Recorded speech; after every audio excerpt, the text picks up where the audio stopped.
de nuevo al doctor Tomasini. Nos sentimos muy afortunados de tenerlo entre nosotros. Gracias a todos ustedes por acompañarnos también. Hoy vamos a tocar un tema que es muy importante. Bueno, siempre lo son, ¿no? Pero hoy especialmente porque vamos a tocar bastantes temas a la vez porque están moviendo por las redes sociales eh, desinformación acerca de la divina voluntad, diciendo unas barbaridades tremendas.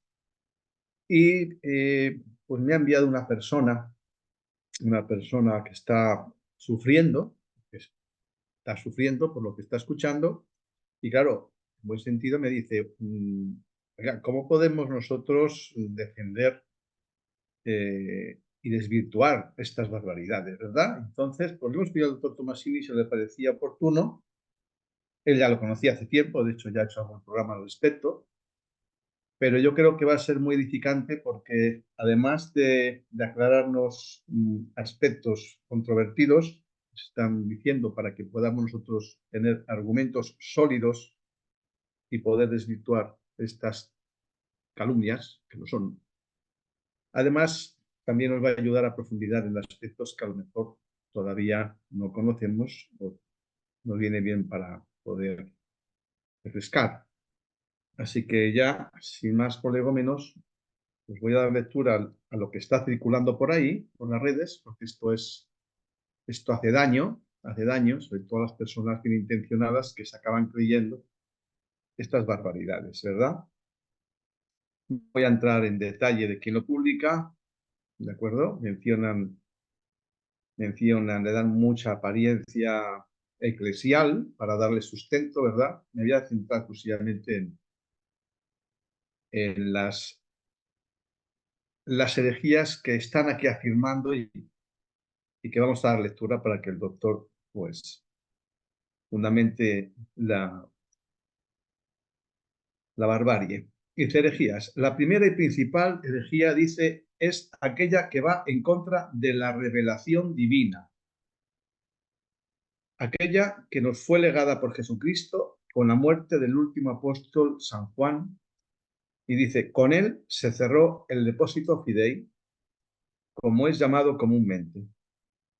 Ahora bien, las revelaciones privadas, dado que éstas no se encuentran contenidas ni explícitamente ni implícitamente, serán tomadas según el adagio latino tantum quantum o tanto cuanto sirvan a la salvación del alma y tanto cuanto nos alejen de Dios. Serán dejadas sin que ello implique necesariamente la salvación del alma.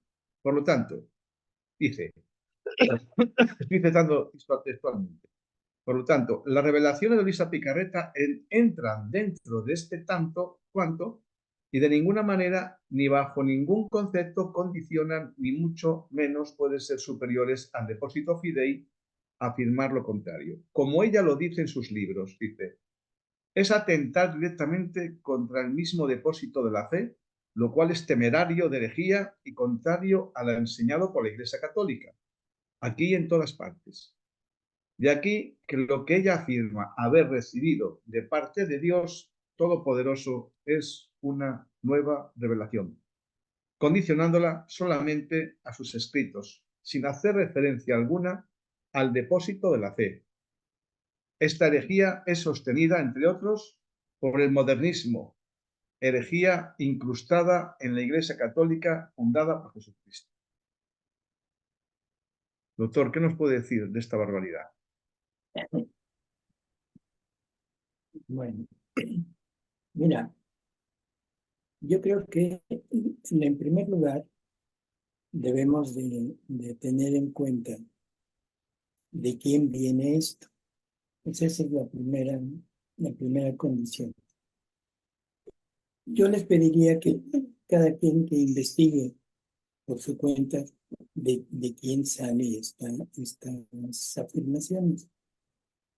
Y una vez con eso, bueno, vamos a hablar primero, revelaciones. La revelación se cerró con el último apóstol, ¿sí? Eso es lo que la Iglesia nos afirma. Entonces yo pregunto, ¿qué habrá querido decir Jesús en la última cena, cuando dijo, todavía tengo mucho que decirles. Creo que es algo que todos conocemos, pero ahorita no pueden con él. Sí, ahorita no pueden con ello. Cuando venga el Espíritu de verdad, o sea, el Espíritu Santo, Él los va a conducir poco a poco hasta la verdad plena. Dos cosas. El Espíritu Santo, ¿de qué manera puede conducirnos? ¿De qué manera puede conducirnos, Jesús? ¿No será a través de una revelación? El Espíritu Santo siempre nos ha estado dirigiendo pues con el conocimiento. Por eso, No, no encuentro otro modo.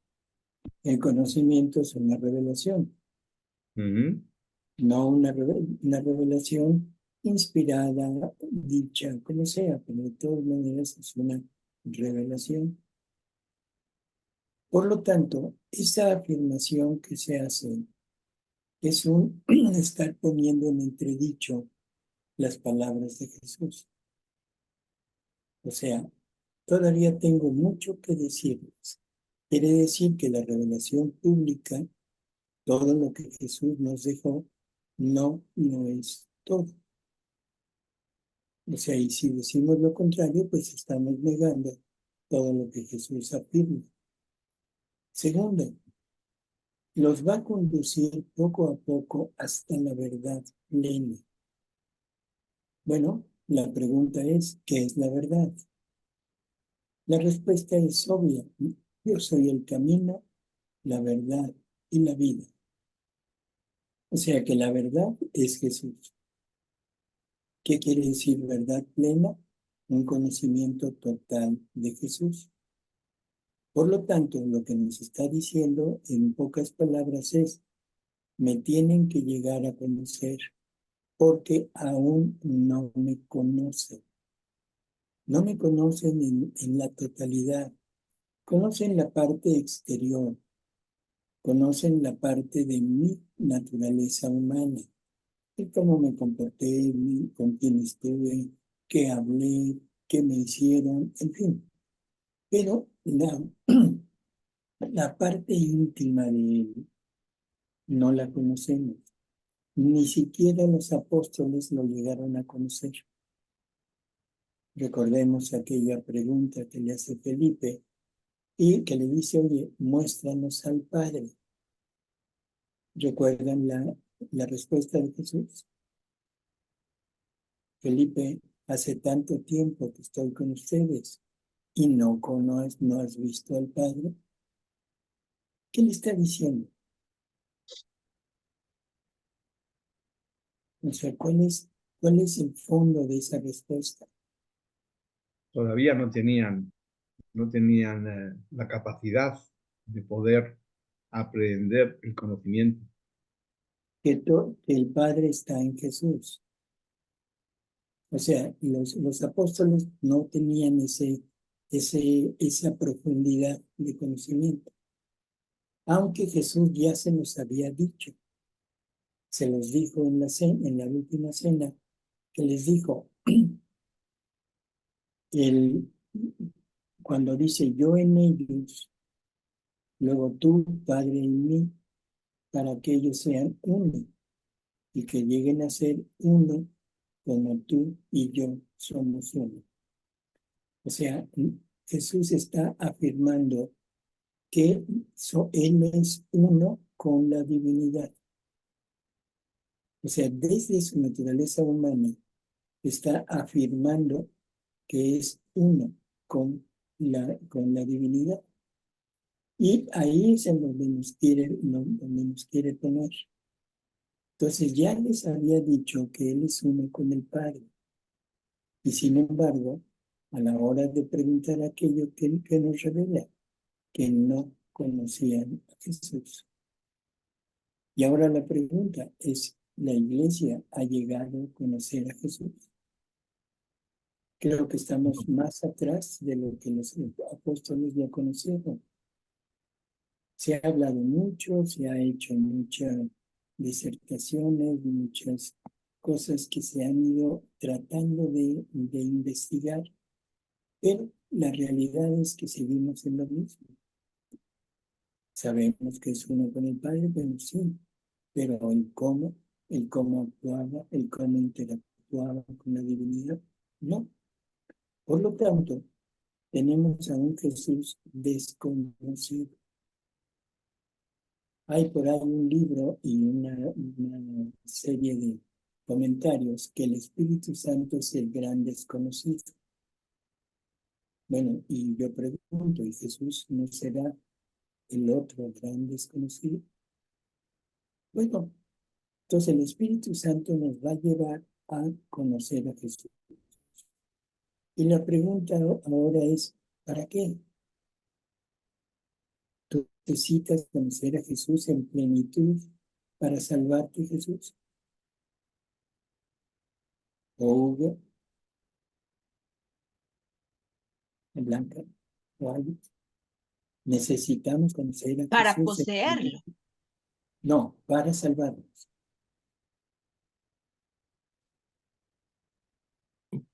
Bueno, según lo que recuerdo, doctor, sí lo vamos a conocer para salvarnos. Lo tenemos que conocer.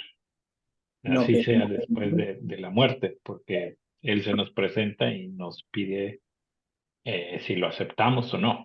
Y ahí en esa decisión que demos, bueno, lo estamos conociendo, Él se nos presenta a plenitud y nosotros en ese momento decidimos si nos ponemos sin Dios o con Dios, ya que nos toque el purgatorio y eso es otra cosa. por eso, pero eso lo recibes en el momento de la muerte. Sí, exacto. Ahí ya no hay una revelación exterior, sino ya interior en el alma, un contacto directo con Él.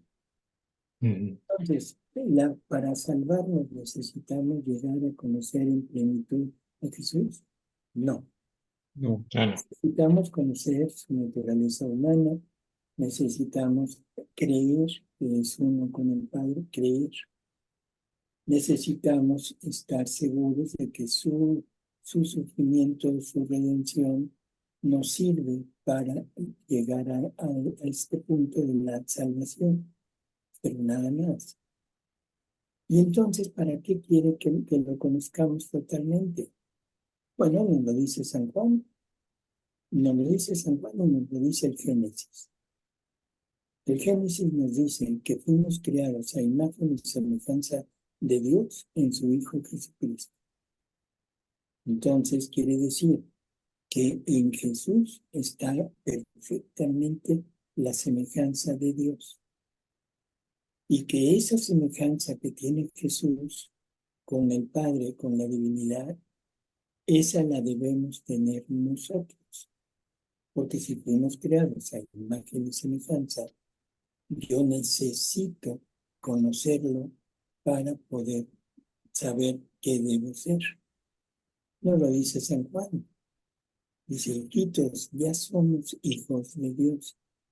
Que eso es lo que todo el mundo anhela, llegar a ser hijo de Dios. Pero luego dice, pero lo que debemos ser, no lo conocemos. Entonces, ¿qué me está diciendo? Ya eres hijo de Dios, pero eso no es todo. Hay más todavía. Pero eso no lo conoces. Y luego dice que cuando Él, refiriéndose a Jesús, se devele ante nosotros, se muestre, entonces sabremos lo que debemos ser, porque lo veremos tal cual es. Si juntamos todo esto, entonces la pregunta es, ¿quién nos podemos? El Espíritu Santo. ¿Y a través de qué? De una revelación. No es una revelación que se contradiga. No es una nueva revelación. Entonces decía yo, con esto queda más o menos claro el que no es una nueva revelación. Queda más o menos claro de que esto es la continuación de la revelación pública y que es la explicación de todo lo que Jesús nos vino a dejar. Pues es que además, doctor, quien habla de estas cosas no conoce el catecismo, porque solamente tendría que meditar lo que dice el 521, el famosísimo 521, cuando nos dice que tenemos que repetir en nosotros los estados y misterios. ¿Y cómo se hace esto? Por eso, Entonces, el punto es primero decir, bueno, ¿es una nueva revelación? Sí o no. no. No, es la continuación de la revelación pública. Y ahora otra pregunta, que es lo que estás diciendo ahorita. ¿Nos dijo el cómo? No. ¿No dijo el qué? No nos dijo el cómo. Ese es el punto. Nos dijo el qué, pero no nos dijo el cómo. Y la iglesia nos dice que la revelación pública está totalmente completa, pero no explicitada, o sea, no explicada. Por lo tanto, ¿qué falta? La explicación. Y ahora la pregunta es, ¿quién nos lo va a explicar? ¿Es Él? Porque es el único que tiene el conocimiento perfecto de lo que Él es, de esa interacción entre el Padre y Él, de esa interacción que quiere tener con nosotros y el cómo llegar a lograrlo. O sea, hemos vivido en una religión que se ha basado única y exclusivamente en la fe. O sea, hemos estado sujetos a la fe. Ejemplos tan sencillos como esto. ¿Sabemos de qué manera está Jesús en la hostia?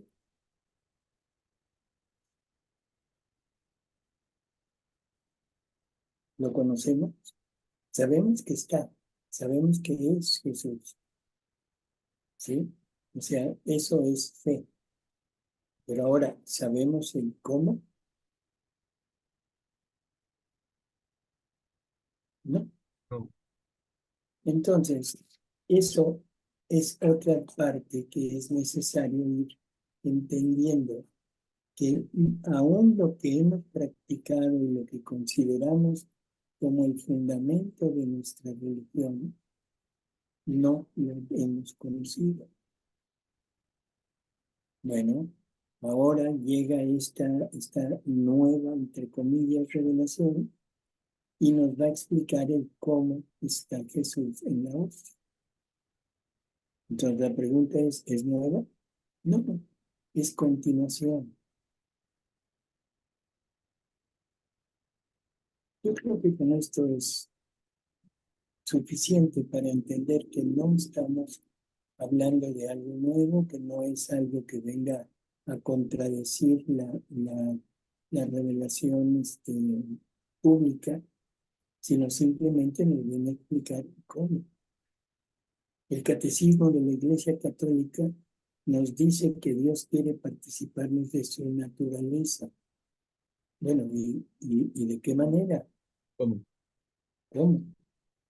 El artículo del catecismo que mencionaste, Jesús, tenemos que repetir en nosotros la vida de Jesús, sus estados y misterios. Y la pregunta es, ¿qué quiere decir eso?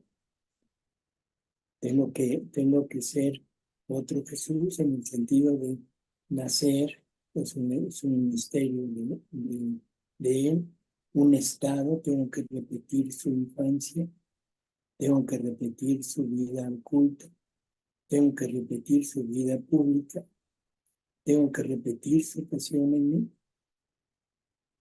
¿Ven? Entonces que nos expliquen el cómo. Y eso es lo que Jesús viene y nos dice el cómo llegar a tener esta, que es doctrina de la Iglesia Católica. En fin, creo que los argumentos pueden ser múltiples, pero creo que se entiende perfectamente de que no es algo contrario. No sé si alguien tenga una opinión sobre eso.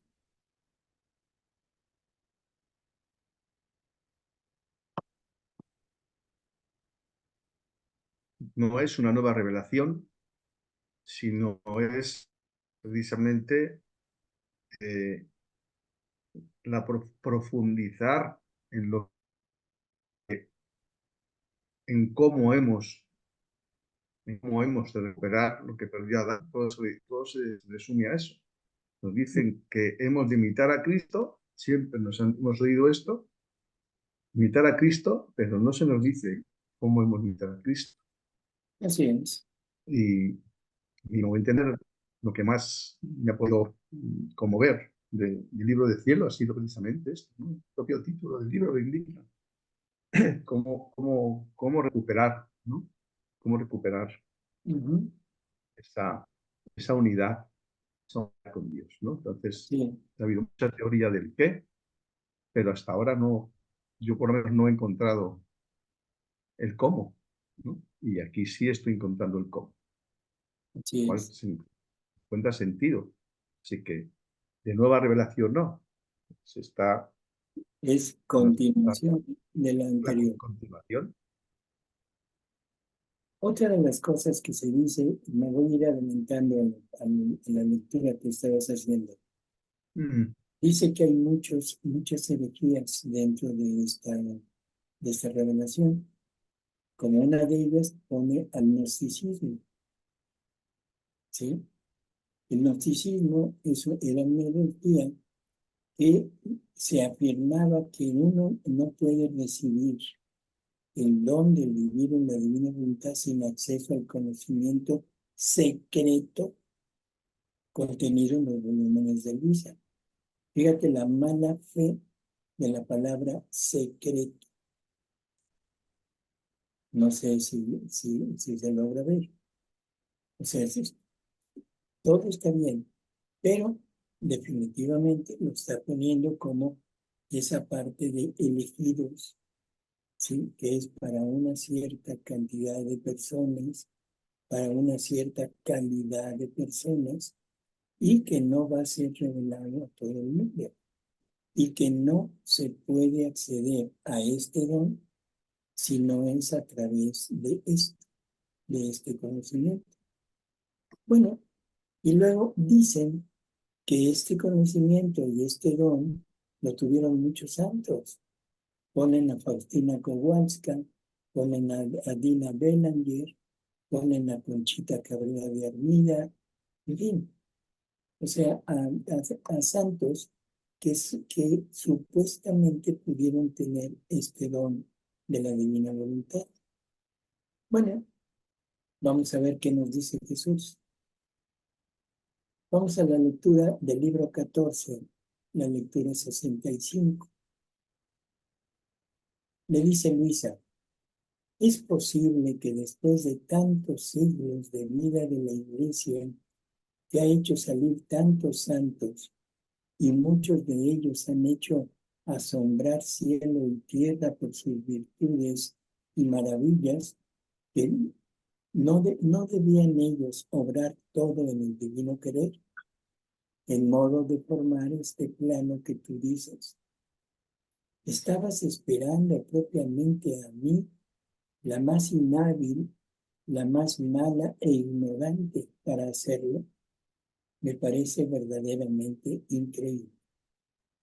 Y entonces Jesús le dice, escucha, hija mía, mi sabiduría tiene medios y caminos que el hombre ignora y está obligado a inclinar la frente y a adorarlo en mudo silencio. Y no le toca a él dictarme leyes, decirme a quién debo escoger y el tiempo oportuno que mi bondad dispone.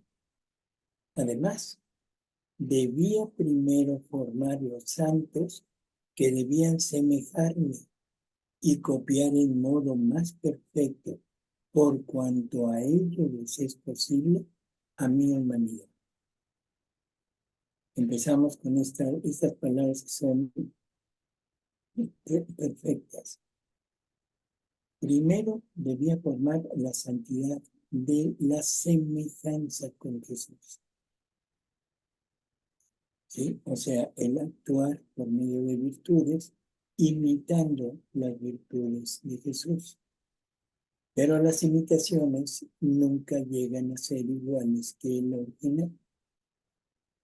Por lo tanto, toda la santidad que ha habido antes de Luisa son imitaciones.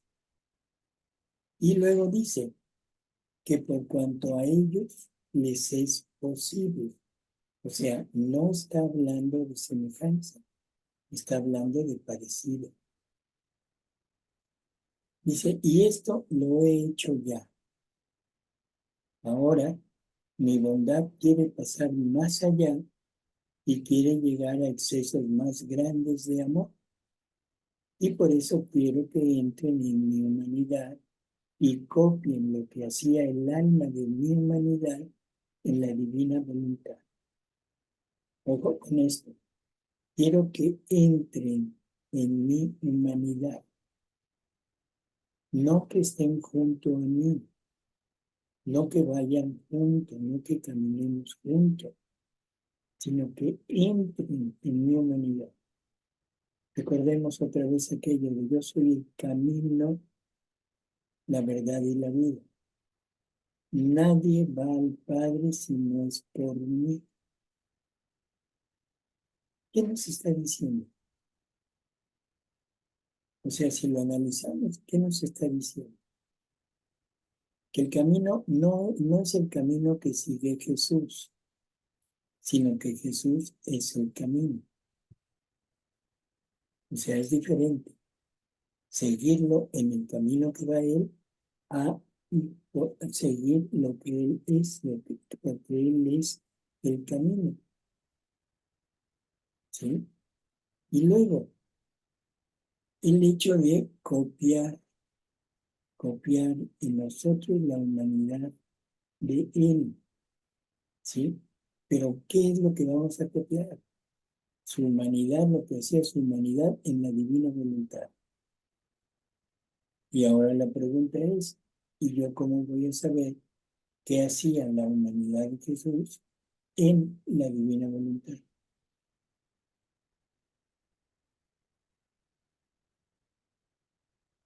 Entonces, no lo voy a repetir. Y si por esto quiero que entren en mi humanidad y copien lo que hacía el alma de mi humanidad en la divina voluntad. Ahora, el tiempo ha llegado de que la criatura entre en este plano y haga también el suyo en la mía. Qué maravilla que te haya llamado a ti por primero.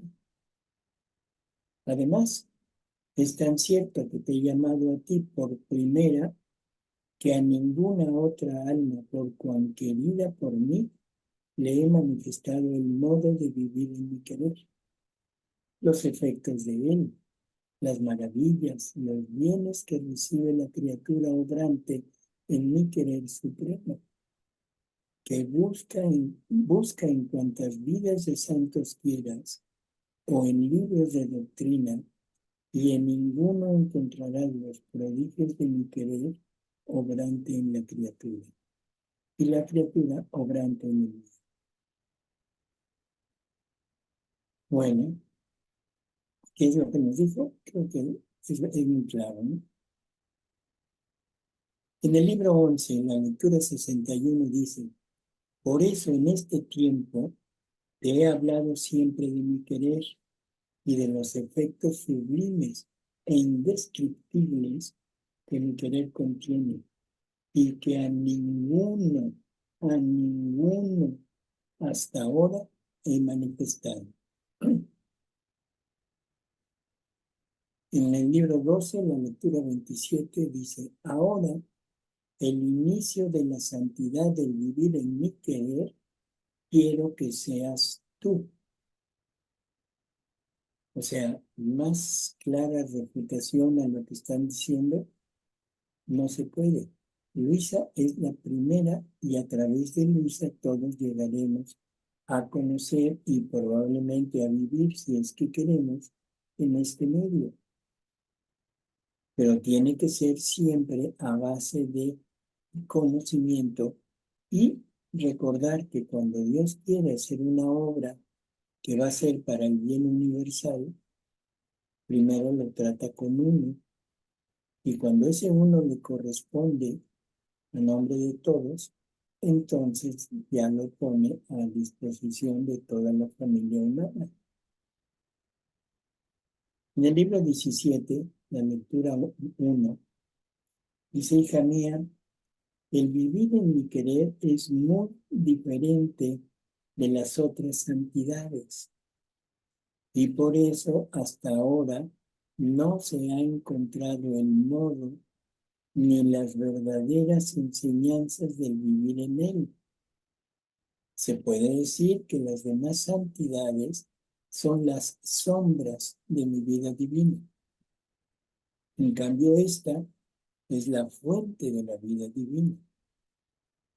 Por eso sé atenta en los ejercicios del vivir en mi querer, a fin de que de ti pueda salir el verdadero modo y las enseñanzas exactas y precisas, para que quien queriendo vivir en él pueda encontrar no la sombra, sino la verdadera santidad de la vida divina. ¿Qué nos dicen todas estas lecturas?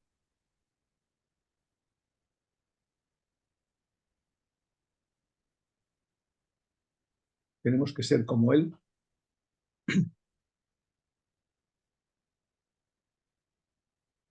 Bueno, tenemos que ser como él.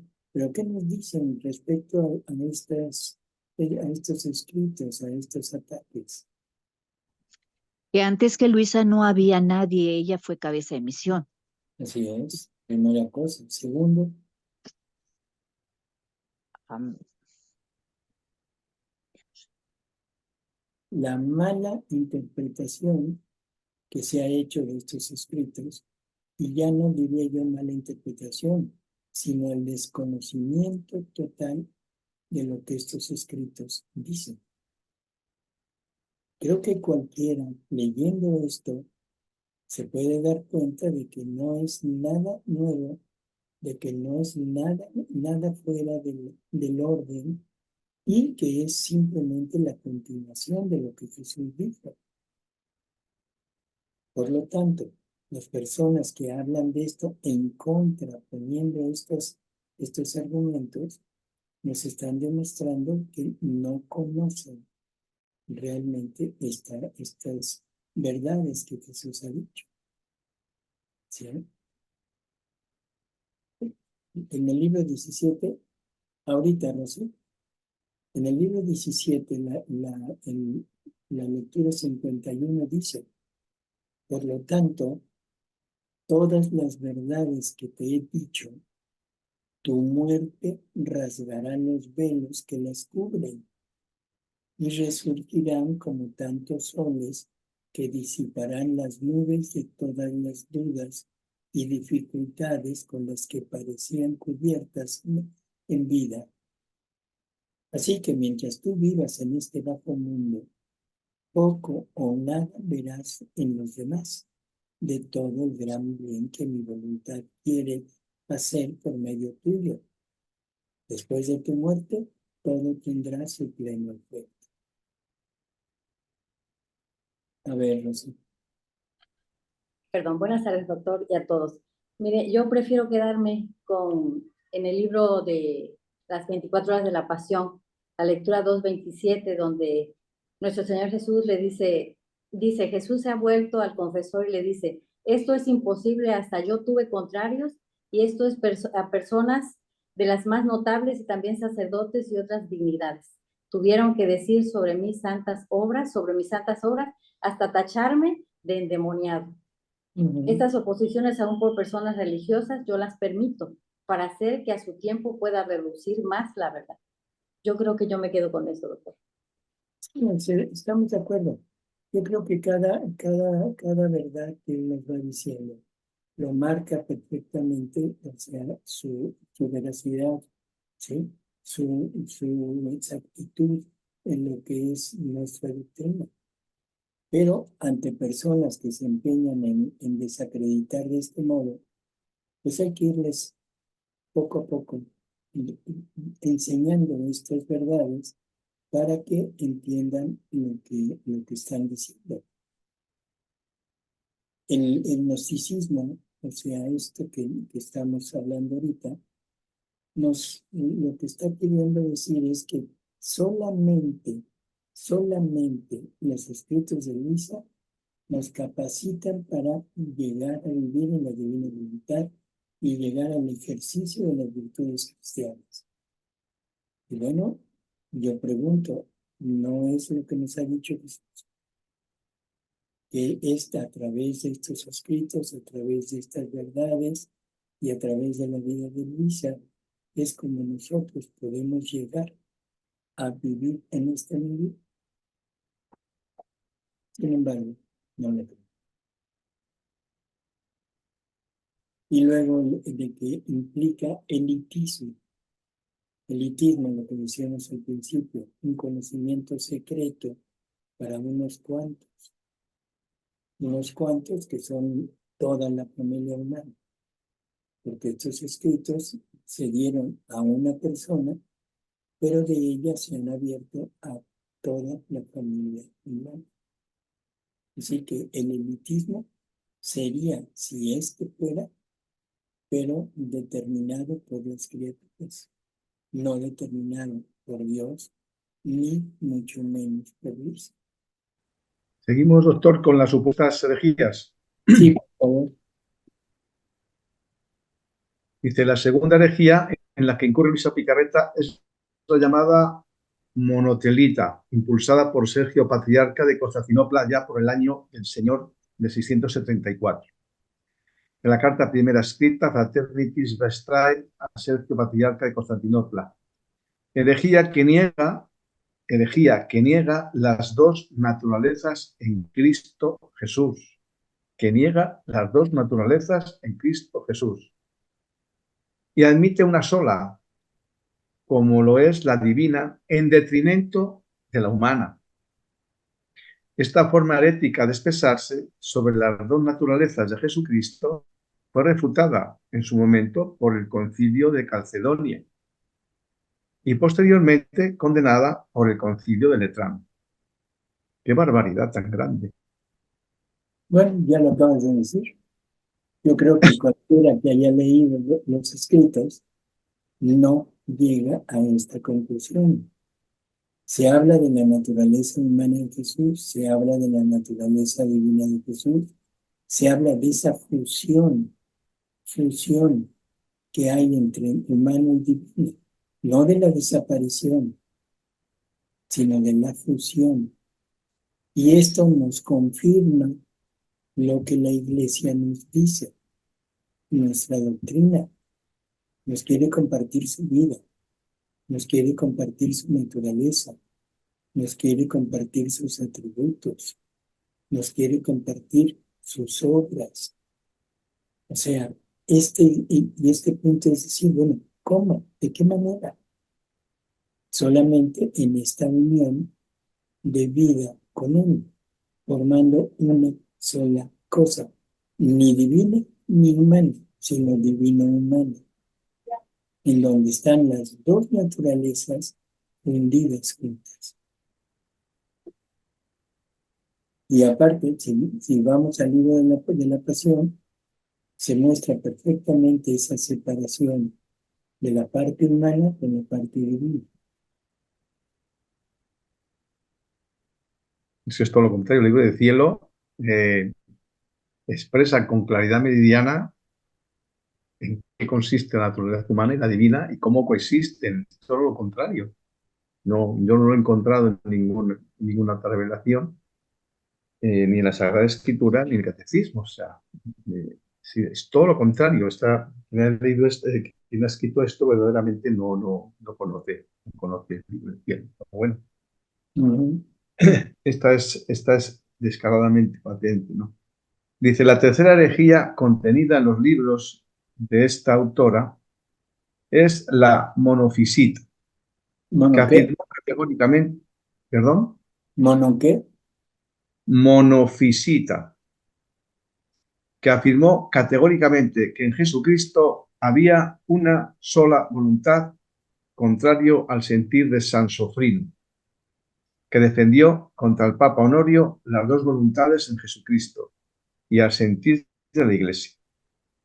La herejía de estos consistía en afirmar que en Cristo había en efecto, una sola voluntad, la divina voluntad, y que la voluntad humana de Cristo estaba totalmente absorbida por la divinidad. Su heresiarca fue el obispo Sergio, obispo de Constantinopla. En realidad, el patriarca Sergio promovió el monofisismo, pero no el monotelismo. Sin embargo, se le atribuye a él por haber apoyado a quienes profesaban esta herejía y a Honorio I por prestar su consentimiento. Dice, esta absorción entonces no puede suceder.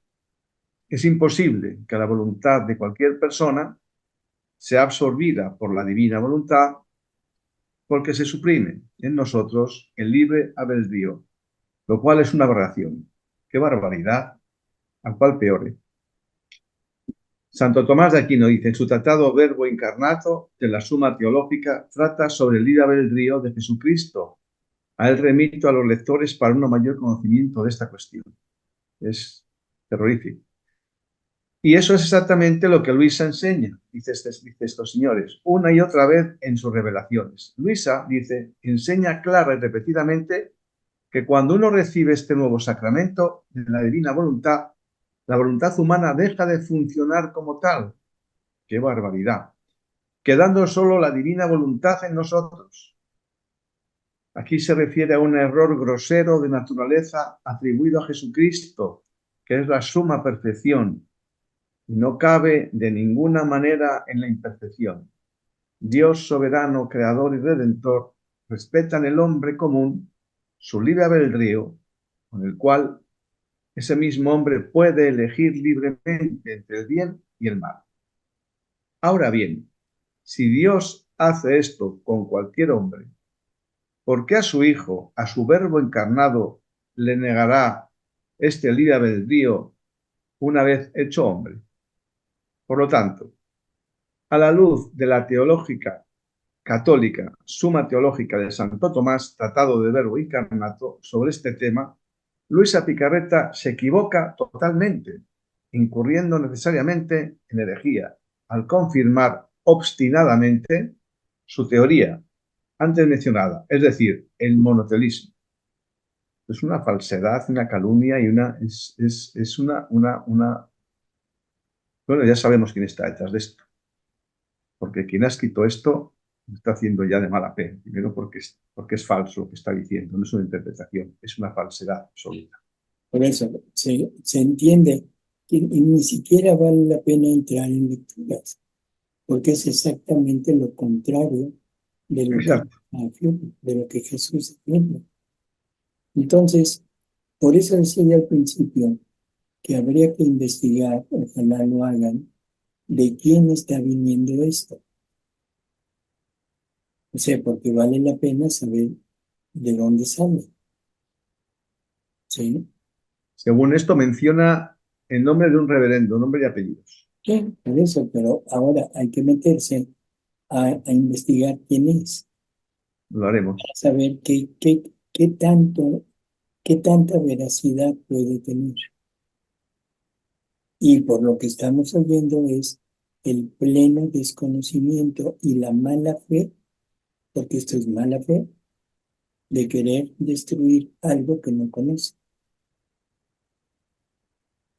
Y como dijiste hace un momento, sabemos quién está atrás de esto. Sí, claro. Bueno, la cuarta dice, la cuarta herejía se llama quietismo. Antes de continuar con esta otra herejía, dice, debemos distinguir entre el quietismo monolitista de Luis Molina, 1907, y el quietismo de Miguel de los Molinos, bajo el título Errores de Miguel de los Molinos. El magisterio de la Iglesia condena por decreto de 28 de agosto y ratifica esta condena en la Constitución Caelesteis Pastor del 20 de noviembre de 1687, pueden leer todos sus errores condenados hasta el 2288. Por su amplitud es muy largo y no podemos citarlos todos aquí, pero les recomiendo vivamente leerlos porque es muy interesante saber los errores en los que incurrió este sacerdote jesuita. Y continúa, dice, para este quietismo molinista existen dos vías para llegar a Dios, a través del discurso y la meditación, y mediante el recogimiento interior y la contemplación. Se trataba de una concepción dualista esotericolitista. Miguel de los Molinos consideraba que su modelo de fe era superior, el otro inferior. Por ello lanzó críticas contra el método escolástico y los padres espirituales que defendían un tipo de fe conceptual y externa. La doctrina molinista representaba la autonegación del yo llevada a su máximo extremo, la aniquilación personal como espacio de relación con Dios. Para llegar a la paz interior es necesario renunciar a la propia voluntad y someterse sin condiciones a la voluntad divina, eliminando todo vestigio de amor propio y de autoestima. Esta hidra de 7 cabezas del amor propio se ha de degollar para llegar a la cumbre del alto monte de la paz. Quien ama a Dios no puede amarse a sí mismo. No está la dicha en gozar, sino en padecer con quietud y resignación. A este error ya condenado por la Iglesia, como hemos visto, se aferró Luisa Picarreta, que enseña, siguiendo fielmente a Miguel de Molinos, la aniquilación interior y por este medio se alcanza la santidad. Además, afirma que nuestro libre albedrío no es responsable de nuestras acciones, negando de esta manera la moralidad de dichas acciones. Por ejemplo, si uno peca contra el 6º mandamiento, en este estado que ella propone, no comete pecado, porque su libre albedrío simplemente no funciona o está suspendido. Ante estas nuevas aberraciones, dice, salidas de una mente herética, como hemos visto, la Iglesia reaccionó condenando sus errores. El miércoles 13 de julio de 1938, en la sesión general de la Suprema Congregación Sagrada del Santo Oficio, los cardenales más eminentes y reverendos, preocupados por la defensa de la fe y la buena moral, siguiendo la recomendación anterior de los reverendos consultores, han condenado y ordenado insertar en el índice de libros prohibidos los siguientes trabajos escritos por Luisa Picarreta y publicados por otros en diferentes momentos en varios lugares. Y menciona los 3 libros: La contemplación de la pasión del Señor Jesucristo, junto con un tratado sobre la divina voluntad. 2. El reino de la divina voluntad. Y 3. La reina del cielo en el reino de la divina voluntad. Y termina diciendo: el jueves siguiente, 14 de julio del mismo mes y año, nuestro Santísimo Padre Pío XI, Papa, por la divina providencia, en la audiencia habitual que otorgó a los más excelentes y reverendos asesores del Santo Oficio, aprobó la decisión de los eminentísimos cardenales y confirmó y ordenó su publicación. Acta Apostolicae, sedis, 30 de agosto de 1938. No tiene idea. A ver, Se ha olvidado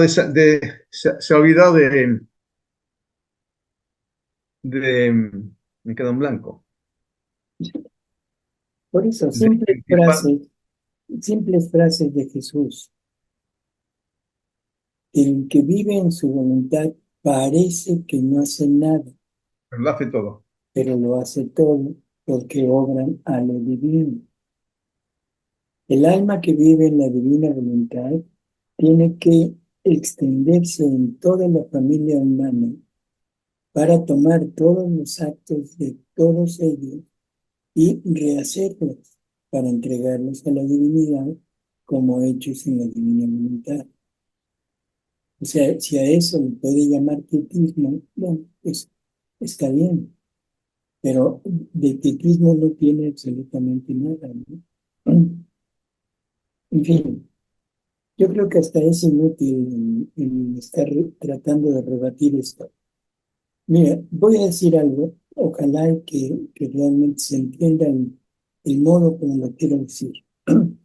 Toda persona que tenga dudas sobre la divina voluntad, lo único que debe hacer es leer y que se convenza por sí misma si es o no herejía. O sea, no hacerle caso a nadie, ya sea que ataque o que defienda, que lea. Ese es el punto.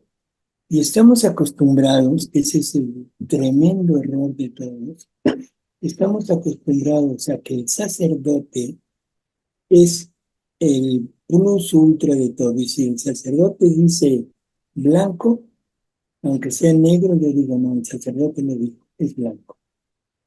Perdón, el sacerdote es un hombre común y corriente. En su ministerio es Cristo, pero su ministerio no es estar criticando. Su ministerio es en el momento de impartir los sacramentos, que ese es el punto donde Jesús les dejó encargados el repartir todo lo que Él logró para nosotros. Ahora es la iglesia, a través de los sacerdotes, que lo va a prodigar a todo el pueblo. Pero vuelvo a repetir, el sacerdote es un hombre común y corriente.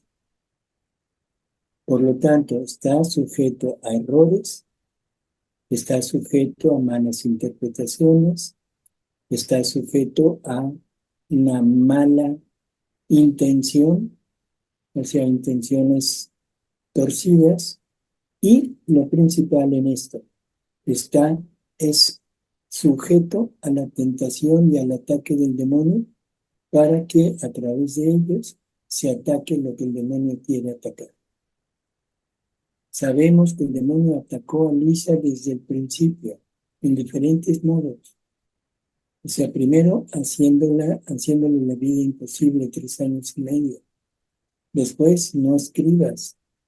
Después, no publiquen. Después, no crean.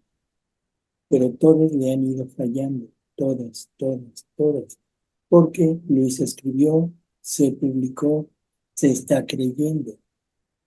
Pero ahora los 2 puntos principales de ataque son la misma iglesia, que es lo que nos leyó Rosy, o sea, que aún dentro de la iglesia tuvo sus peores enemigos, y eso es actual todavía. Entonces, el punto es, bueno, ¿a quién le vamos a hacer caso? Por favor, pongámonos en las manos del Espíritu Santo, pongámonos en las manos de Jesús y simplemente vamos a leer y dejemos las habladurías a expensas de quien las dice. No tenemos por qué estar metiéndonos en defensa de algo que no tiene sentido.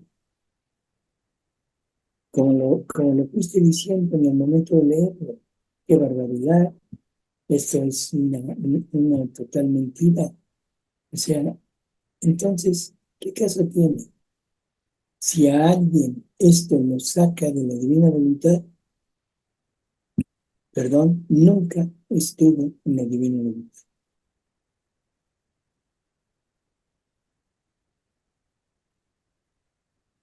No han leído nada de San Aníbal María de France. Sí, pero mira, ya no hablemos del sacerdote. Voy a hablar de las personas que no sé, se inquietan por estas noticias. ¿Qué quiere decir que no han leído? Uno de los puntos principales de este y de todos los que han sacado es que Luisa, o sea, que Jesús mama del seno de Luisa, que Luisa chupa del pecho de Jesús, los besos de Jesús en la boca de Luisa. O sea, son mentes eróticas que lo único que tienen en ellos es ese erotismo que está frustrado por ser sacerdotes. O sea, eso es tremendo. Hay que entenderlo así. Creo que en esa lectura de que Jesús chupa del pecho de Luisa, está explicado perfectamente el por qué y el cómo. Siempre es en el alma, siempre es Jesús como niño, siempre es el corazón de Luisa lo que está chupando, es el amor de Luisa para él. Está totalmente explicado. Y en el libro del 19 hay una explicación perfecta de todo eso que pasó. Pero con mentes endemoniadas, todo eso no tiene validez. Por favor, no hagan caso a eso. Lean, nada más lean. Y se van a dar cuenta de que todos estos ataques son total y absolutamente injustificados y de mala fe. Y sea el sacerdote que sea el obispo que sea el cardenal que sea, o sea el papa que sea. ¿A quién le vamos a creer? ¿Al hombre o a Jesús? No, a Jesús. Jesús nos dice algo que es muy claro. Nos lo dice a través de María Valtorta. María Valtorta de repente está hablando en los cuadernos y dice que ella ha aprendido a conocer la palabra de Jesús. Y que cuando lee la palabra de Jesús inmediatamente se siente atraída, siente el gusto de la palabra. Pero cuando no es él, siente disgusto luego y no sigue leyendo. Bueno, a las personas que hayan leído, que estén leyendo el libro del cielo, las horas de la pasión, la reina del cielo, y que realmente estén interesadas, yo les pido que agarren un libro de teología, a ver qué sienten. Se siente la aspereza, la rudeza, la ignorancia del hombre. Santo Tomás de Aquino, que es uno de los máximos exponentes de la teología en nuestra iglesia, cuando estaba escribiendo la Suma Teológica, casi al final, un día tiene una revelación, o sea, Jesús le dejó ver algo, y de ahí en adelante no volvió a escribir. Lo estuvieron pidiendo que escribiera, hasta que por fin un día les dice, es que todo lo que he escrito es basura.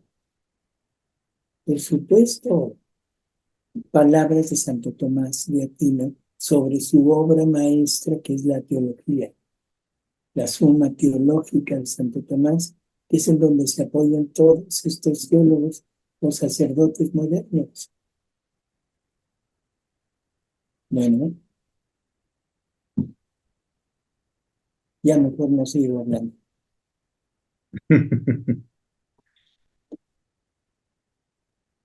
Yo creo que ya no vamos a dedicarle más tiempo a ese tema, ¿no, doctor?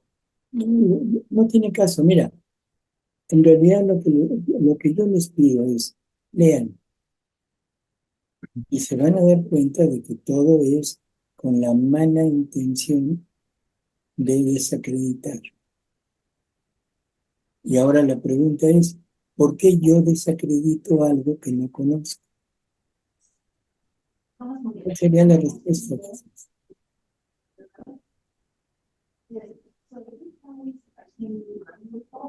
Porque la Doctor, quiero si quiere, destruir desde antes que funcione. O sea, Sí, que no crezca. por eso, Claro. pero si no lo conozco, ¿por qué lo ataco? Por desconocer, precisamente. Y porque hay algo que me está empujando a destruirlo. Exacto. Si no lo conozco, no tengo por qué destruirlo, primeramente. Entonces, por favor, o sea, vamos a entender quién quiere destruir la divina voluntad. El demonio. Él sabe que esta divina voluntad es su derrota final. Es la derrota final.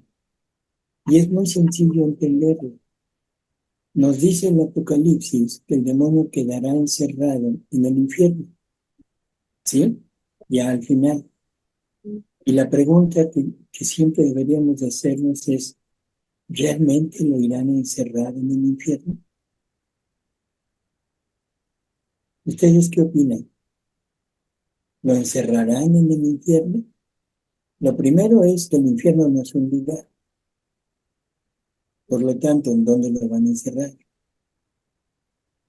Segundo, eso sería quitarle la libertad al demonio, porque el demonio, siendo demonio, tiene su voluntad angélica dedicada al mal. Y Dios no lo puede evitar, no lo puede coartar en eso. ¿Sí?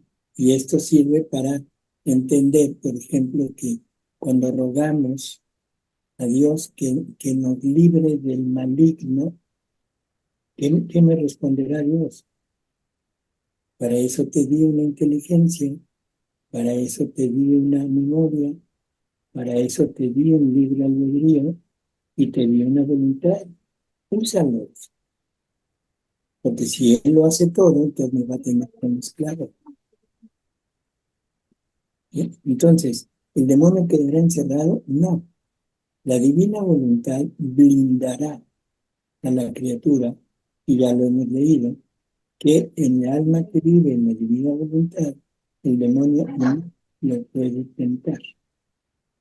¿Qué pasará el día que la mayor parte de la población viva en la divina voluntad? Yo siempre me lo he imaginado como un borracho. Creo que todos conocemos a un borracho, ¿verdad, Hugo? Claro que sí, doctor. No, perdón, no fue alusión, ¿no? No, está Entonces, bien. ¿cómo va un borracho en la calle? Así tambaleándose, no ve ni dónde está. Y de repente llega Pero un, va feliz. sí, va feliz, pero llega un y lo empieza a rodear, lo empieza a rodear, y después de 2 o 3 vueltas, grita, Dios mío, estoy encerrado. ¿Sí se entendió? Está encerrado afuera porque no puede entrar. Ese es el demonio. Por eso odia la divina voluntad y no quiere saber nada de ella. Y claro, agarra y desafortunadamente, y dicho así, no creo que sea problema decirlo, agarra a las personas más influyentes entre la población ignorante. Y las personas más influyentes son los religiosos.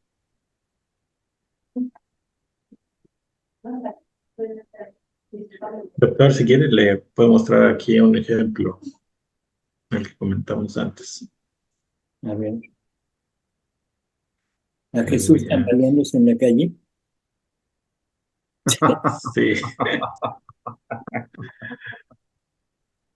a ver.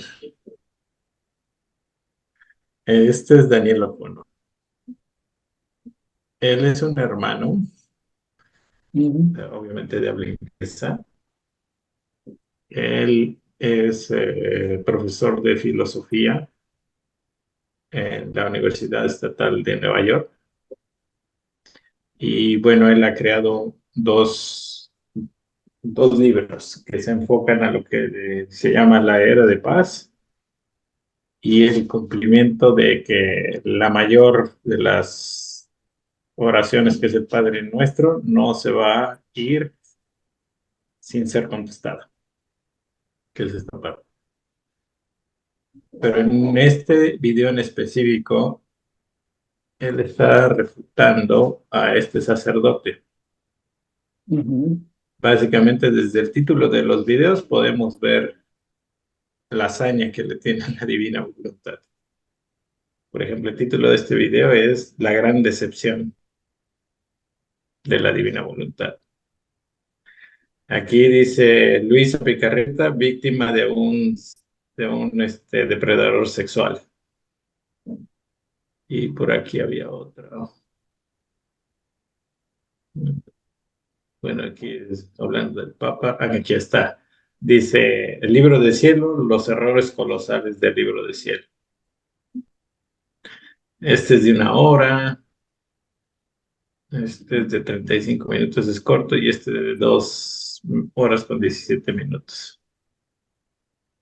No sé cuántos seguidores tenga este sacerdote, pero es uno de los que está haciendo mucho ruido, por así decirlo, con católicos que no están instruidos y sobre todo que no están instruidos en divina voluntad.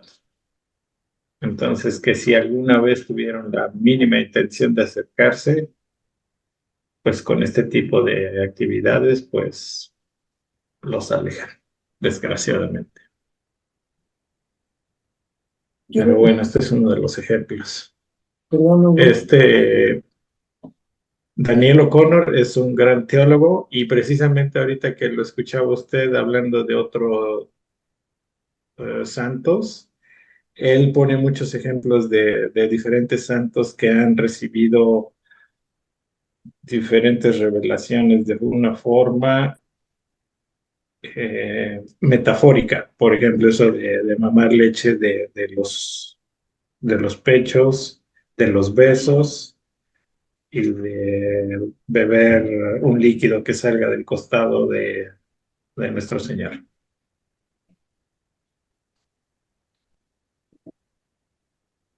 Ya voy a pararlo. así es.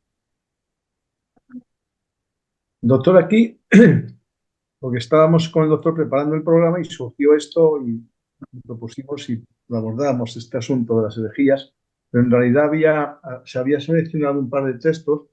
Vamos a abordar solamente uno por el tiempo, el doctor le parece bien. En el libro 1164,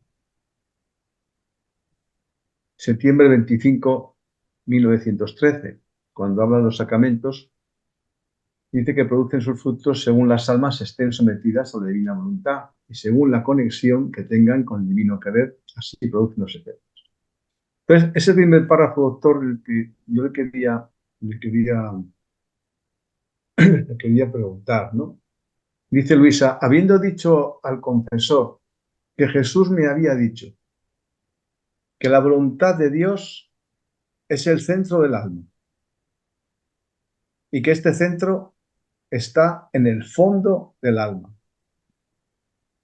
que como sol, expandiendo sus rayos, da luz a la mente, santidad a las acciones, fuerza a los pasos, vida al corazón, potencia a la palabra, a todo. Y no solo esto, sino que este centro de la voluntad de Dios, mientras nos está dentro para hacer que nunca la podamos dejar y para estar a nuestra continua disposición y ni siquiera un minuto dejarnos solos ni separados. Nos está al frente, por detrás y por doquier. Y aún en el cielo será nuestro centro. El confesor decía, en cambio, que nuestro centro es el Santísimo Sacramento. Y entonces el confesor me ha dicho, pero no, si quiere, continuamos. Pero yo a este párrafo que estábamos leyendo aquí, doctor, al leer esto, me surgía la siguiente duda. Si las tres potencias del alma son la extensión de la Sacrosanta Trinidad, la voluntad del Padre en la nuestra, la sabiduría del Hijo o la inteligencia en la nuestra, y el Espíritu Santo a la memoria, pues al leer este texto, pues me surgió la duda. Dice, si la voluntad de Dios es dice Luisa que le dice a él Jesús, porque no lo he visto en ningún otro sitio, y la voluntad de Dios es el centro del alma, y que este centro está en el fondo del alma, y en el alma están las tres potencias, siempre habría entendido que la extensión de la Santa Trinidad es la que estaba en conexión con las tres potencias del alma nuestra, el Padre, el Hijo y el Espíritu Santo. Pero aquí, al decir Luisa que la voluntad de Dios es el centro del alma y que este centro está en el fondo del alma, da luz a la mente, santidad a las acciones, fuerza a los pasos, vida al corazón, potencia a la palabra, a todo. Y no solo esto, sino que este centro de la voluntad de Dios, mientras nos está dentro para hacer que nunca lo podemos dejar. Entonces, ¿cómo relacionamos, doctor, que cada una de las potencias del alma de la criatura nuestra, como dicen otros pasajes, son la extensión de la Sacrosanta Trinidad? Esto es algo que me ha... Por eso, mira,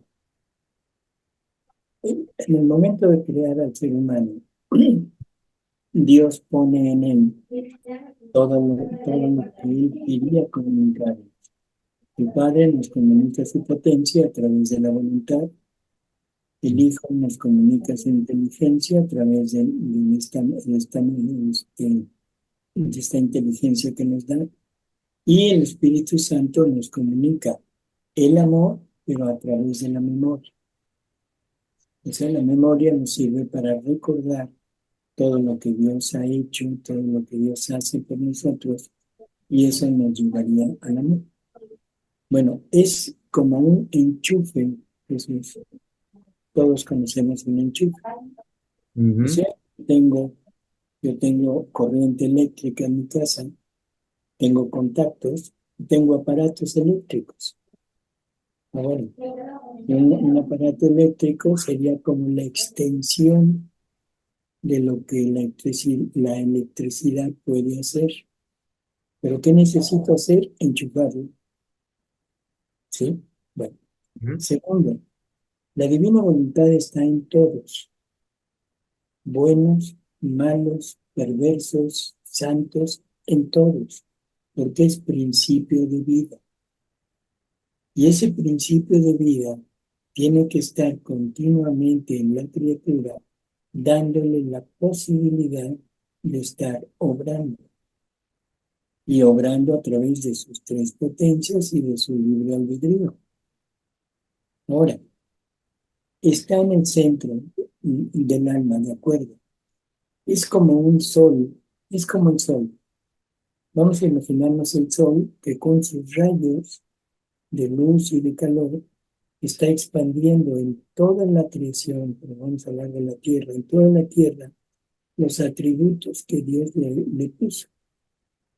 Entonces, esos rayos de sol, cuando topan con algún objeto, algún plano en donde desarrollar alguno de los atributos, ese plano lo toma y lo florece.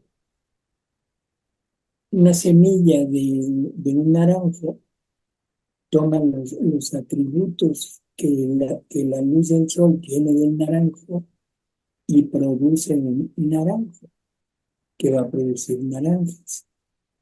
Otra semilla de aguacate no va a producir un naranjo, sino produce un aguacate. No sé si me entiende, creo que es muy fácil entender esto. Que todos los atributos que Dios puso van en la luz del sol, pero todo depende de quién lo tome, que es el que hace la diferencia en cuanto a lo que produce. Entonces, la divina voluntad está en el centro de nosotros y nos está irradiando como en la luz del sol. Nos está irradiando la santidad, la naturaleza, los atributos, todo el bien que Dios tiene. Pero nosotros tenemos un libre albedrío que no le permitimos que entre nosotros. Simplemente tomamos el movimiento, ese movimiento de vida, para nosotros llevar a cabo nuestras acciones que queremos tener. La divina voluntad es esclava, es presa en el hombre y está total y absolutamente sufriendo. No se nos olviden que Jesús en el huerto tiene que sufrir la pasión de la divina voluntad. Toma todo el sufrimiento de la divina voluntad, todo el rechazo que la divina voluntad recibe de todas las criaturas y lo tiene que sufrir. Y eso es lo que lo hace sudar sangre. O sea, el sudor de sangre es provocado por esa parte de la pasión. O sea, una divina voluntad que no encuentra en lo más mínimo una retribución, un poder sacar lo que tiene. Y simplemente la estamos usando para mantener nuestra vida.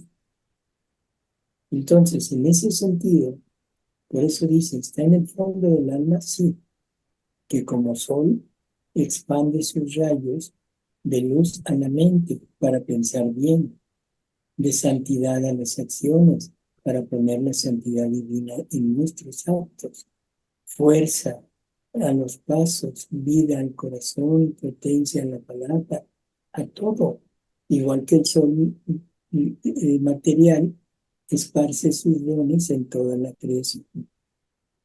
Ahora, ya no tenemos todo esto, ¿sí? Ahora, este centro de la voluntad de Dios, mientras está dentro, para hacer que nunca la podamos dejar, porque no se puede ir de nosotros, porque moriríamos en ese momento, moriríamos, y para estar a nuestra continua disposición. Yo puedo hacer con ella el bien, puedo tomar todos los atributos que ella contiene, o puedo reprimirlos y nada más tomar el movimiento. No se nos olvide que todos nuestros actos fueron creados desde toda la eternidad. Y la pregunta es, ¿y de dónde los voy a tomar? La divina voluntad que los contiene me los va a ir participando. Entonces, estamos en todos, ¿sí? Así que ni siquiera un minuto podemos estar separados de la divina voluntad. Entonces, lógico, el sacerdote le dice, no, eso está mal. Nuestro centro es Jesús Eucarístico, que es lo que la Iglesia tiene como punto culminante de nosotros. Pero no sabíamos o no queríamos entender que la Eucaristía es un medio, no es un fin, es un medio para lograr su finalidad, que su finalidad es hacer hostias vivas y que cada hostia viva es un ser humano que toma las características de la divinidad. Las hostias muertas, que son las hostias sacramentales, son las que no fluyen en su vida, las que no participan, las que no le dan oportunidad de desarrollar todas sus acciones. ¿De acuerdo? No sé si con esto puedo. ¿Está en nuestro centro? Sí. ¿Está iluminando nuestras tres potencias? Sí. Pero esas tres potencias no es comunicación directa de Dios, sino son enchufes. Mi voluntad es el punto adecuado para que la voluntad de Dios pueda unirse a la mía. Mi inteligencia es mi punto adecuado para que la inteligencia del verbo se enchufe a la mía. Y el amor a través de la memoria. Pero si yo no quiero, no lo enchufo. Y entonces uso esas potencias del alma, pero las uso desde el punto de vista humano. Uso mi memoria para recordar los placeres del mundo, los placeres de la carne. Uso mi inteligencia para diferenciar entre lo que no conozco, que son los placeres espirituales, y lo que conozco, que son los placeres materiales. Por lo tanto, ¿cuál va a ser mi elección? Simplemente los placeres materiales, que la memoria me los está recordando continuamente. Y la voluntad, que es la parte motora, la potencia, es la que va a decidir qué hacer. Pero la voluntad necesita conocer. Y como ni la memoria ni la inteligencia le dan el conocimiento de lo espiritual, de la divina voluntad de Dios, forzosamente escoge la materia.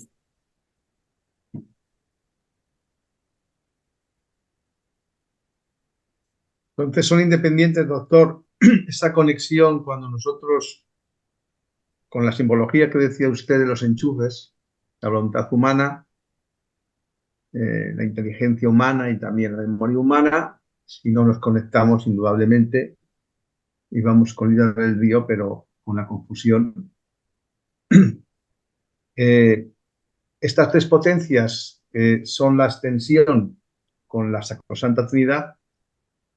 Cuando dice aquí la voluntad de Dios es el centro del alma y que ese centro está en el fondo del alma, ¿dónde quedan las tres potencias del alma? Es decir, ¿se conecta con las tres a la vez? ¿Está queriendo decir eso? No, la divina voluntad es el motor de vida de nosotros. De vida. Jesús nos dice que los actos del hombre, Él los creó desde toda la eternidad. Ya hemos hablado y hemos visto que no son los actos en el sentido material, Los sino son impulsos. los impulsos que nos hacen movernos. Y yo uso el impulso para el acto que yo quiera. Entonces, todos esos impulsos están destinados para mí, para cada uno de nosotros. Entonces, la pregunta es, ¿a través de qué yo puedo tomar esos impulsos? A través de la divina voluntad que me da en mí, que es principio de vida. Bien, entonces es independiente de las tres potencias del alma.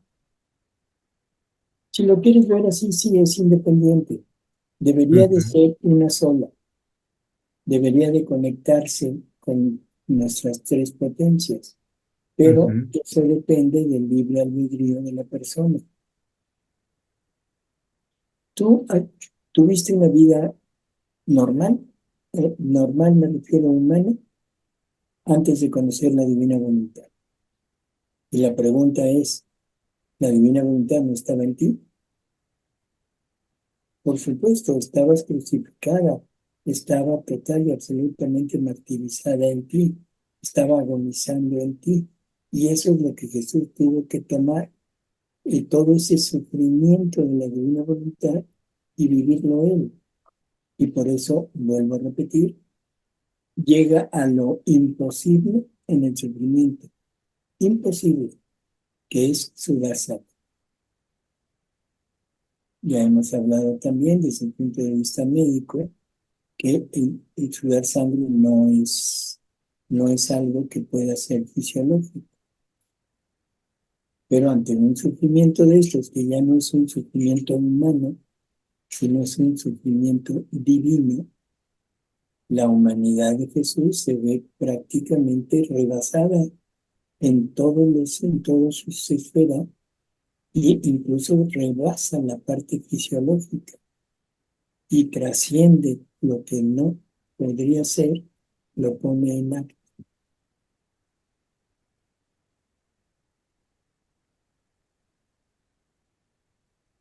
Bueno, mientras piensas, que te veo muy pensativo.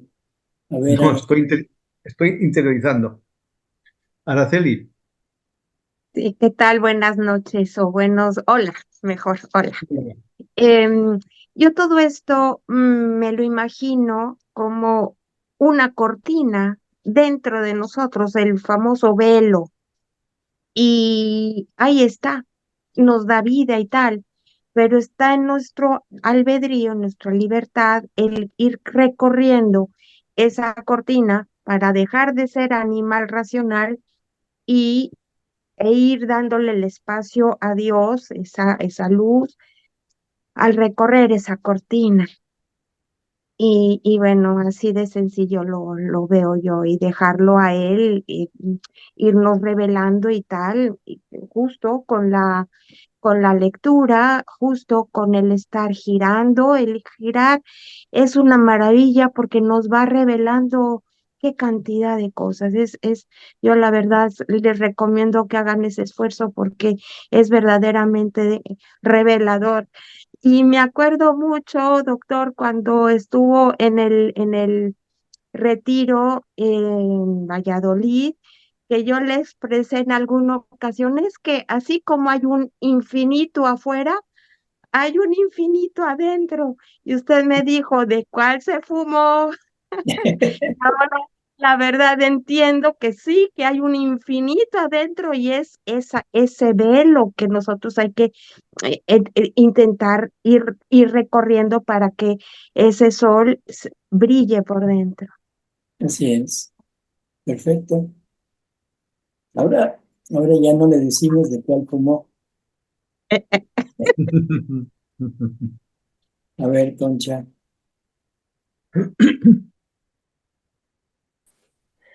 Bueno, yo esto del impulso me parece que es equivalente. Yo lo siento como un latido, ¿no? Que te llena la sangre, como un corazón que bate y sincronizado con el tuyo de alguna forma. Entonces, cuando me levanto es lo que me pasa, ¿no? O sea, el conectar, ¿no? Con esta sincronía con el Señor que nos da la vida. En cada latido nos da la vida y, y no sé, que me gusta mucho esta cosa, ¿no? sé, no es que es muy difícil de explicar, pero sí, nos da la vida que la podemos vivir en Él, o olvidarnos, ir distraídos y no enterarnos de nada. Y entonces este impulso de vida, convertirlo en acto, ¿no? En cualquier cosa que hiciéramos. O sea, yo al despertarme es esta cosa de siento el latido de vida del Señor y luego me olvido a veces, sí, muchas veces, es como que desconecto. Pero me da mucha alegría cuando me despierto y digo un día más con el latido del Señor, dándome esta vida en cada impulso, en cada latido del corazón. No sé, cada uno supongo que lo vive como puede. Sí, o sea, cada quien lo va interpretando, pero está bien su interpretación, igual que la del velo que nos dijeron. Todo es correcto. Gracias. Quisiera, Jesús, antes de continuar con María, esto que dice en el siguiente párrafo, para ir entendiendo, dice, yo debía hacer de modo que la santidad debía ser fácil y accesible a todos, excepto para quien no la quiere. O sea que la santidad está ahí, que nos está prodigando todo lo de Él, todo lo de Dios, su voluntad, su inteligencia, su amor, pero todo depende de si lo acepto o no lo acepto. Dice, y en todas las condiciones, en todas las circunstancias y en todos los lugares. Y luego dice, es verdad que el Santísimo Sacramento es centro, pero ¿quién lo instituyó? No fue mi voluntad.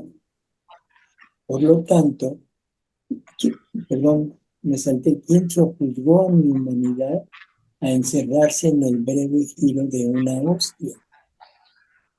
Hace rato decíamos, comentaba yo, que si sabíamos cómo es que Jesús está en el Santísimo Sacramento, lo creemos, pero no tenemos idea del cómo. Bueno, aquí me lo está diciendo, ya empieza a decirme, la divina voluntad es la que obliga, juzgó a su humanidad a encerrarse en el breve tiro de una hora. O sea, que la divina voluntad es superior a la humanidad de Jesús, por supuesto. Y ahora nosotros tenemos al Santísimo Sacramento como centro de la Iglesia. Está bien. Para la Iglesia, antes de este conocimiento, está perfecto. Pero ahora entendemos que este Santísimo Sacramento es un medio para lograr una finalidad. Y entonces la pregunta es, ¿qué es mayor? ¿El medio o la finalidad? ¿Qué es la finalidad?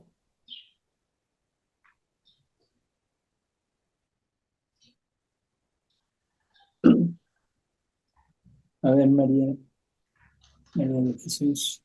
Bueno, muchas gracias. A ver si entendí bien. O sea, que si unimos nuestras tres potencias humanas de nuestra alma a las tres potencias divinas, y como ellos forman una sola voluntad, nosotros entramos en esa misma voluntad de Dios, que no se contraponen entre ellos, y nosotros tampoco nos contrapondremos con Dios, y viviremos realmente en la divina voluntad. Perfecto, está bien. Gracias. Muy bien. A ver, Mercedes. Bueno, yo por eso hace un tiempo atrás, no sé en qué reunión de las muchas que asisto, de los muchos grupos, le pregunté sobre esto mismo de la Eucaristía y la divina voluntad, porque yo me he tropezado con sacerdotes que me plantean esto mismo, porque la Eucaristía siempre ha sido el centro de la iglesia. Lo mismo pasa cuando le tratamos o le trato de explicar a un sacerdote el concepto de reino, pero ¿por qué tiene que instituir en Luisa un reino si ya el reino está establecido? Él mismo lo estableció y ya tenemos la Eucaristía como centro. O sea, todas estas cosas, algunos sacerdotes por lo menos yo cuando trato de plantearlo, me plantean esas situaciones. Hay una lectura que a mí me interesó mucho, que de hecho la escribí, la 2315 de noviembre 13 de 1927, que habla precisamente del reino y de todo esto.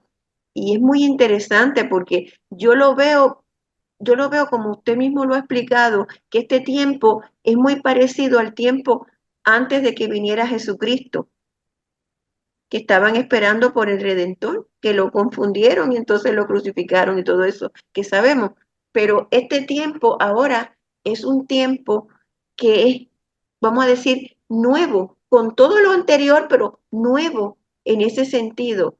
Y a veces se hace difícil explicarle a un sacerdote esta situación y refutarle, precisamente porque está enmarcado dentro de la Eucaristía también. Entonces uno tiene que saber cómo planteárselo, igual que el concepto de reino, porque para ellos dicen, no, pero ya está el reino, ya tenemos la Eucaristía, y si la persona vive en Cristo, pues ya está.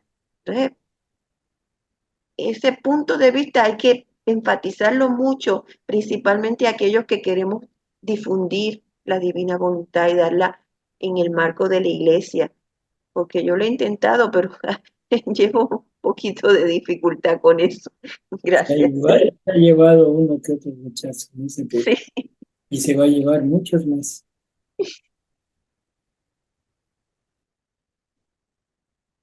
Bueno, no sé si tengas algún otro punto, Jesús. Muchísimas gracias, doctor, nuevamente. Feliz Pascua, Resurrección para todos ustedes. Y ojalá el día de hoy pues haya servido para seguir aprendiendo, porque esto no tiene fin. Esto es una cosa extraordinaria. Cada día nos sorprende, por lo menos a mí. Y nada, pues nuevamente pues nuestra gratitud al doctor Tomasini, que nos dedica su profundo conocimiento y su tiempo. y que es impagable. Así que, doctor, muchísimas gracias en nombre de todos, siempre, y ojalá pueda seguir atendiéndonos durante mucho tiempo.